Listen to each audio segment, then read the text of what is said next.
Malika and I are driving to Vegas. We are. Well, I guess we're being passed. Evidently we're not driving fast enough, and we're going the speed limit. That's all they need to know. We're going the speed limit.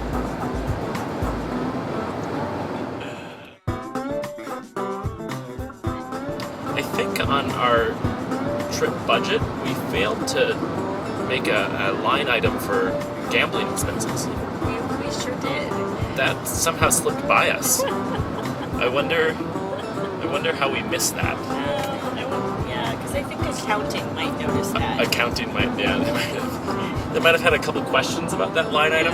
It could have been blending into the environment, is what we could have. It could have had something to do with that this is a necessity because we need to fit in the communities that we visit, and part of that is we can't stand out. We can't stick out like anonymity. Right. Could have been the line. It could have been anonymity, $400. Right. $400. And then somehow I just came back with a bunch of new pairs of shoes.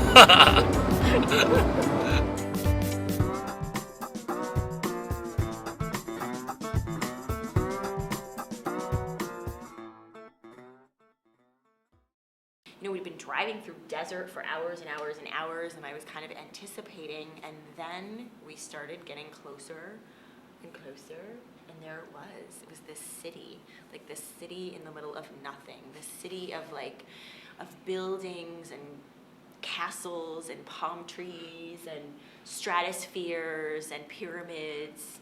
It was kind of over the top.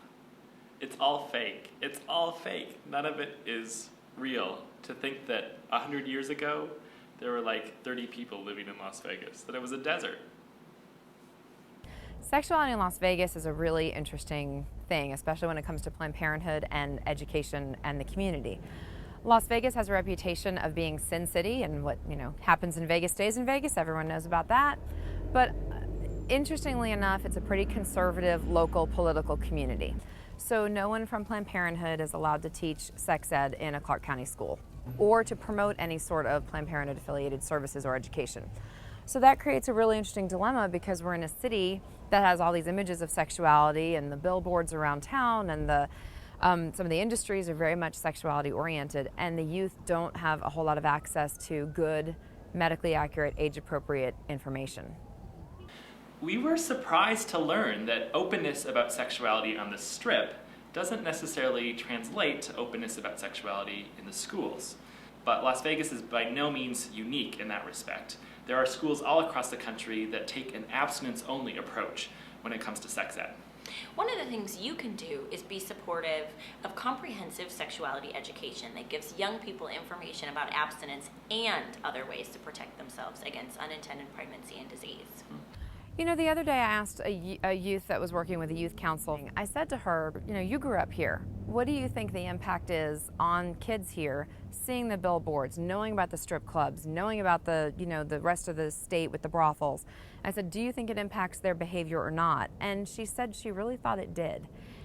And that was somewhat surprising to me because I guess from the adult point of view, I thought, oh, that doesn't actually impact them. The kids are going to do what they're going to do anyway, and it's not going to matter. But her perspective was that it really did impact them, and it made me think differently about it, and it made me kind of challenge my own beliefs about what the billboards and the pervasiveness of sexuality in this community does to young people. Nathan and Malika on the streets of Las Vegas Boulevard, the Strip.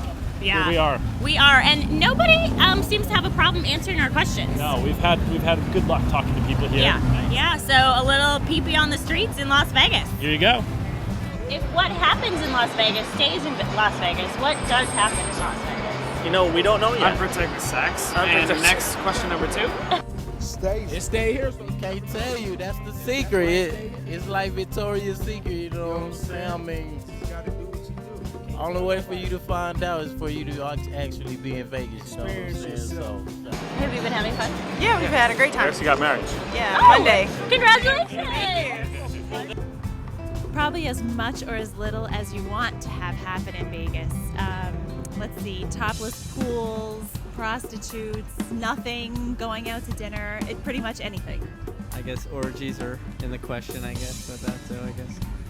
I think, I think it's that people go on vacation and it's not their normal place they normally go. So you go to Vegas. It's notorious for being wild if you want it to be.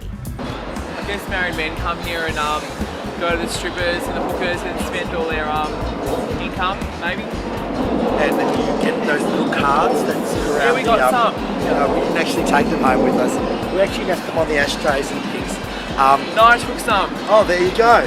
Kimmy and Laura, $90. I want to leave them in Vegas, but they're not very good looking. I don't think they're really worth $90 myself, but...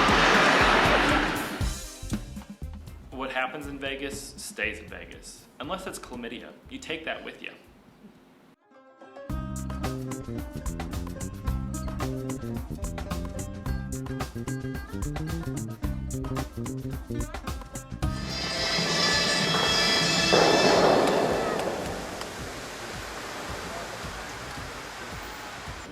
So, Malika,